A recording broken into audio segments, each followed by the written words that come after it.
بسم اللہ الرحمن الرحیم۔ السلام علیکم۔ CID نیوز نیٹ ورک اسلام آباد کے ساتھ میں ہوں زاہدہ شاکر۔ آج کی تازہ ترین خبریں۔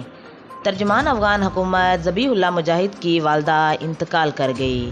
افغان میڈیا کے مطابق ذبیح اللہ مجاہد کی والدہ کی نماز جنازہ افغان صوبے یکتیا میں ادا کی جائے گی۔ وفاقی وزیر اطلاعات فواد چودھری نے ذبیح اللہ مجاہد کی والدہ کے انتقال پر افسوس کا اظہار کرتے ہوئے کہا کہ اللہ تعالیٰ مرحومہ کی مغفرت فرمائے اور لواحقین کو صبر جمیل عطا فرمائے۔ وفاقی وزیر اطلاعات فواد چودھری کی پریس کانفرنس۔ انہوں نے کہا کہ عمران خان سڑکیں نہیں کرپشن کے خلاف تھے۔ شریف فیملی نے سڑکوں کی تعمیر کو اپنا بڑا کاروبار بنایا۔ 65 سال میں حکومت کا قرضہ 6 ٹریلین تھا۔ شریف اور زرداری فیملی نے قرض 27 ٹریلین تک پہنچا دیا۔ شریف اور زرداری فیملی نے پیسہ پاکستان سے باہر بھیجا، اربوں روپے کا تو پتہ ہی نہیں۔ کراچی کے لیے وفاقی حکومت کا ایک اور تحفہ۔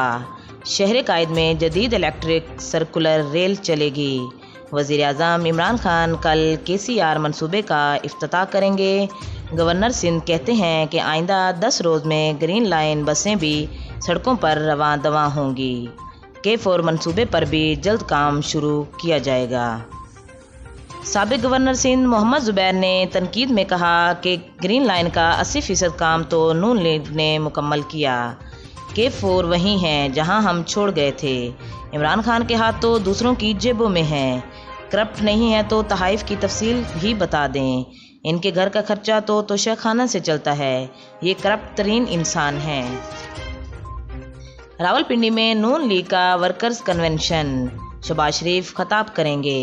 کارکنوں کی بڑی تعداد کنونشن میں شرکت کے لیے پہنچ گئی۔ وفاقی دارالحکومت اسلام آباد میں مزید 32 افراد ڈینگی سے متاثر۔ پشاور میں بھی ڈینگی کے بڑھنے سے شہری پریشان۔